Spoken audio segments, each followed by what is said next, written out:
Nakaisip ka na ba ng pandagdag na pagkakakitaan ngayong Kapaskuhan? Ibabahagi ko sa inyo ang paggawa ng puto bongbong. Tara, umpisa na natin!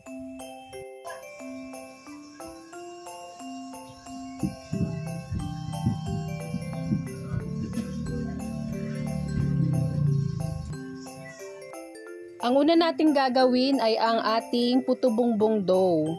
Ito po ay glutinous rice flour. Bali, ang gagamitin natin dito ay 1/2 kilo. At ang next naman ay 1/4 kilo ng rice flour. Gagamit po tayo ng ube flavoring. Ang brand po nito ay McCormick.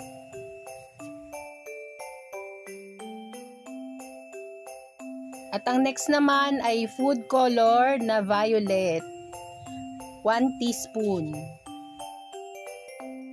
Ito naman ang ating water. Maglalagay lang tayo ng 1/2 tablespoon ng rock salt. Ayan po, haluin muna natin ang ating mga flour. Tapos dahan-dahan natin ilalagay yung ating water. At habang nilalagay natin yung water, minimix na natin ito. Tinatansya natin yung tubig na ilalagay natin para po hindi maging watery yung ating dough. Pwede po bang maglambing? Paki-comment naman po kung saan ang inyong location para malaman ko po kung saan umaabot ang ating mga videos. Maraming salamat! This time po, gagamitan na natin ng malinis na kamay para po ma-well mix natin yung ating dough. Kung gusto nyo po ng ganitong mga video, please like and subscribe to our YouTube channel. Thank you and God bless! Ayan, ito na po ang ating puto bongbong dough. Ito po ay medyo matigas para po mas madaling i-grate. Gagamit po tayo ng pang-grate ng cheese.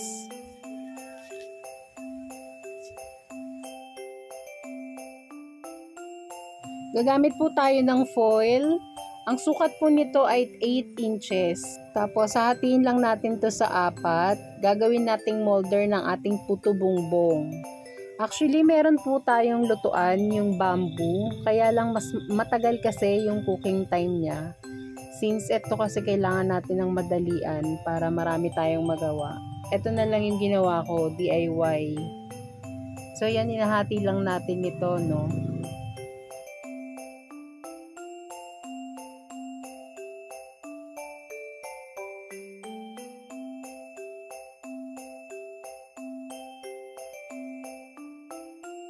Ito na po yung nagawa nating molder. Lalagyan muna natin to ng butter.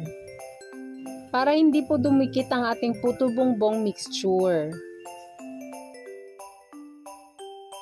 Ayan po, ilalagay na natin ang ating puto bongbong na ginrate.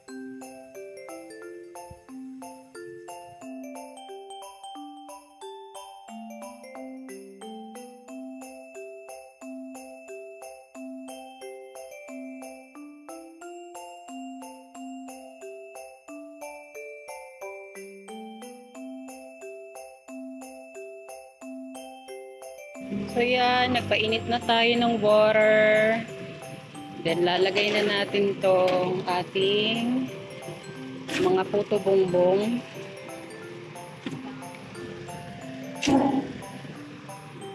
So yan.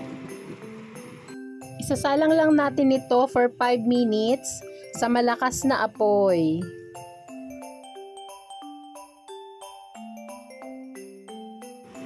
At after 5 minutes, eto na po ang ating mga puto bongbong. Sana po ay may nakuha kayong idea sa bidyong ito. Please like and subscribe to our YouTube channel. Thank you and God bless! Mag-assemble na po tayo ng ating puto bongbong sa tub. Ito po, gumamit po tayo ng dahon ng saging, tapos nilagyan lang natin to ng butter. Ang sukat po ng ating tub ay 500 ml. Bali, 3 puto bongbong po yung ilalagay natin sa ating tab.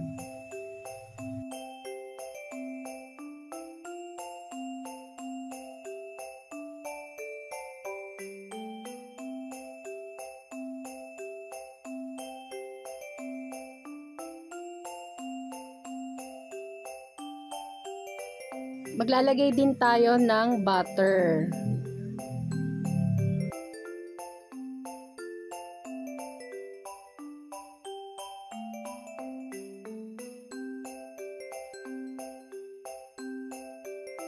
Mag-grate naman tayo ng ating cheese. Bali, 2 cheese po yung ginagamit ko. Ang first layer po na cheese ay Jersey yung brand. At ang second cheese ko po ay Eden cheese.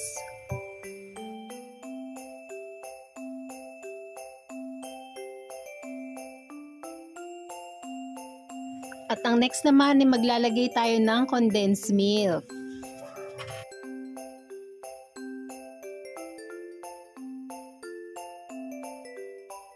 Ito naman po ang ating leche flan. Bali, i-slice lang natin nito. Mas maganda po kung galing sa freezer para po mas madaling kunin yung ating leche flan. Meron po tayong video ng ating leche flan. Paki-check na lang po sa description box. Ito pong leche flan natin ay kasama ang egg white.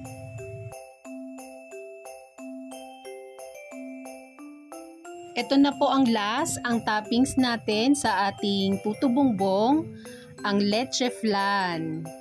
Sana po ay may nakuha kayong idea sa video nito. Please like and subscribe to our YouTube channel. Thank you and God bless! Para po may idea kayo, ang bentahan ko po nito ay 65 pesos. Thank you for watching. Please like and subscribe for more videos.